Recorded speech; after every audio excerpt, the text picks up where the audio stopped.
اس رونگٹے کھڑے کر دینے والے دوسرے قتل نے شہر کے ساتھ ساتھ ملک میں بھی ہلچل مچا دی، لیکن چونکہ اس زمانے میں ذرائع ابلاغ اتنے جدید نہیں تھے اور معاملہ ایک دفعہ پھر سے دب گیا۔ ایک طرف دردناک شفاقانہ قتل ہو رہے تھے تو دوسری طرف سلونی کے حسن و شباب کے چرچے کالج سے نکل کر شہر کی گلیوں میں بھی ہونے لگے۔ مرد و خواتین اس کی مستانی آنکھوں سے لے کر اس کی حسین اور قیامت خیز سراپے کو ترسی نگاہوں سے دیکھتے اور ٹھنڈی آہ بھر کر رہ جاتے۔ انہی دنوں کالج میں جندو کی پوسٹنگ ہوئی، جو فریش گریجویٹ تھا اور وہ فلسفہ اور نفسیات کے مضامین پر مضبوط گرفت رکھتا تھا، اور اس کے ساتھ ساتھ وہ دنیا میں موجود دیگر مخلوقات کی موجودگی پر خفیہ طریقے سے تحقیق کر رہا تھا۔ جندو اونچا لمبا کشادہ پیشانی اور چوڑے سینے والا وجیح مرد تھا۔ اس کی آنکھوں میں شائستگی لیکن ذہانت کی چمک تھی اور وہ آس پاس کے ماحول پر بڑی گہری نگاہ رکھتا تھا۔ اس کی نظر جب سلونی پر پڑی تو وہ اس کی خوبصورتی یا نسوانیت کی طرف مائل نہیں ہوا، بلکہ سلونی کے گھورنے کے انداز اور کسی للچائی ہوئی بھوکی شیرنی جیسی ٹھہری ہوئی نظر سے ہوا۔ سلونی کی آنکھیں جھکنے کا انداز اور پیٹھ پیچھے کے منظر سے مکمل آشنائی، اور پھر اچانک نظریں پھیر کر منظر سے غائب ہونے پر ہوا۔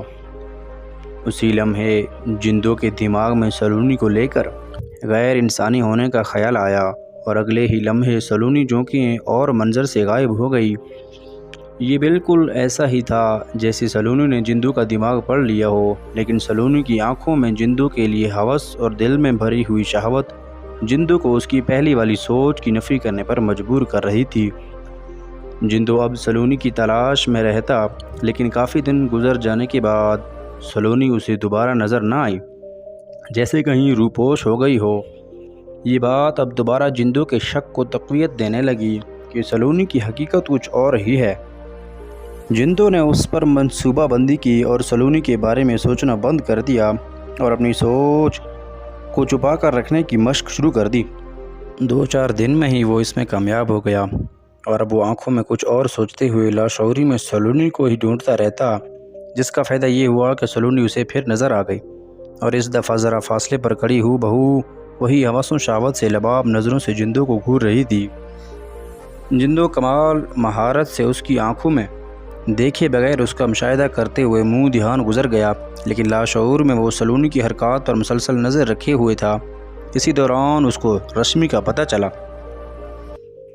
اور اس نے باتوں باتوں میں رشمی سے سلونی کے بارے میں پوچھا، تو رشمی نے جو پہلی بات کی اس نے جندو کے شک کو یقین میں بدل دیا، کیونکہ جب رشمی نے سلونی میں بدلاؤ دیکھا تو سلونی نے 2-3 بار رشمی کے دماغ میں آنے والے شکوک کی وضاحت دی۔ حالانکہ رشمی منہ سے کچھ نہیں بولی تھی۔ پھر کالج کا بگڑا ہوا لڑکا راکی، جس نے سلونی کے جسم کو بلا اجازت اور نامناسب انداز میں چھوا، تو سلونی نے اس کے منہ پر جو تھپڑ مارا وہ کسی مہر کی طرح راکی کے منہ پر نشانی چھوڑ گیا۔ آج 1 سال بعد بھی ہلکا نیلا وہ ہاتھ کا نشان غور کرنے پر راکی کے منہ پر نظر آتا ہے، اور راکی اس تھپڑ کے بعد بدماشی بھول کر سلونی سے چھپتا پھرتا تھا۔ رشمی کی یہ باتیں سن کر جندو 20 سالہ سلونی پر نظر رکھنے کا سوچنے لگا، اور آگے کا لائحہ عمل طے کرتے ہوئے گھر کی طرف چل پڑا۔